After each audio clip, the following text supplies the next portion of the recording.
Hi everyone, now we are going to solve a very simple problem. In this problem we have to print all the pairs of elements that are there inside the array. For example, we have an array 1, 2, 3, 4.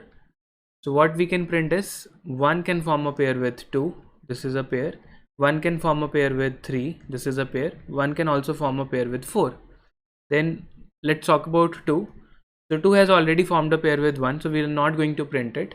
So we can have 2 comma 3 as one pair, and we can have 2 comma 4 as another pair. Okay, what about 3 can form a pair with 4, and what about 4 cannot form any more pairs, because with previous elements we have already clubbed 4. Okay, so this is the output that we want to print in this particular example. Now let's see how we are going to do this work. So what we can do, we can pick this one element, and for this element we will iterate over all the elements that are coming after it, and we will say, okay, let's say this element is I and the next element is j. Okay, so we will actually need two loops, one to pick the first element and another loop to pick the second element. Okay, so what we will do, in the first loop, when the value of I is 1, j will take the values 2, 3 and 4. In the next iteration, when the value of I is 2, j will take the values 3 and 4. Okay, when you are at 2, you will say, okay, I want to iterate over these elements. In the third iteration, when I is taking the value 3, I can say, okay, I want to iterate over the remaining elements, that is 4. When I is going to take the value 4, I will not find any more elements, and hence this loop will not run. Now there are multiple ways to implement this. So we can do it using indexes. We can also do it using something known as a for each loop.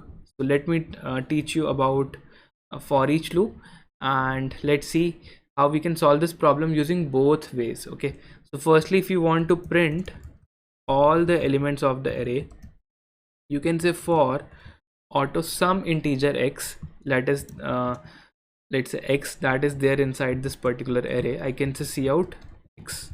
Okay, so this is another way to iterate over the array, and here what we are putting is x is taking these values one by one. First time x is taking the value 10, next time x is taking the value 20, next time it is taking the value 30, next time it is taking the value 40, and so on. Okay, so let's see the output of this. So we have dot slash print all pairs. Okay, so we are getting all the values 10, 20, 30, 40, 50 and 60. Now let's see how we can do the similar thing for print all pairs. So I'm taking, say, okay, the first number is x and second number should start after x. Okay, so that would be a problem. We don't know the exact index. Okay, so maybe we should go with the approach where we are going to use an index. So we can say for int I equals to 0, I less than n, I plus plus.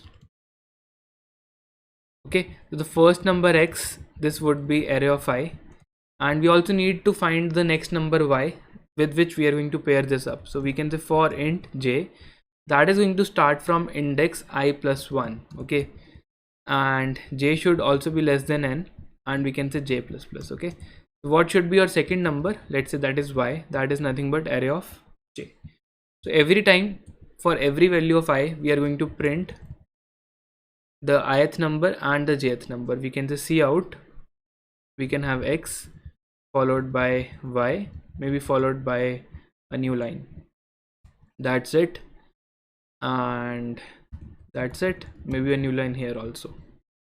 So if I call this function print all pairs, we can say take the array, take n, and show us the output. So if I say print all pairs, you can see with 10 I can form these pairs, with 20 I can form these pairs, with 30 I can form these pairs, with 40 I can form these pairs, and with 50 I can form these many pairs. So this is how we can print all possible pairs inside a particular array. And what we did, we used two nested loops. One loop is nested inside the another loop. Okay, for every value of I, we are picking every value of j that is after I. So if you just make it 0, in that case you will also get those combinations in which the ith element is making combination with the previous element as well. Okay, so you can see we are getting actually all possible pairs: 40 with 10, 40 with 20, 40 with 30, 40 with 40, 40 with 50, and 40 with 60. Okay, so depending upon the use case, you can tweak these conditions and you will get the corresponding change in the output. That's all for this lecture. I hope you understood this nested loop approach, because we are going to use it in various sorting algorithms as well.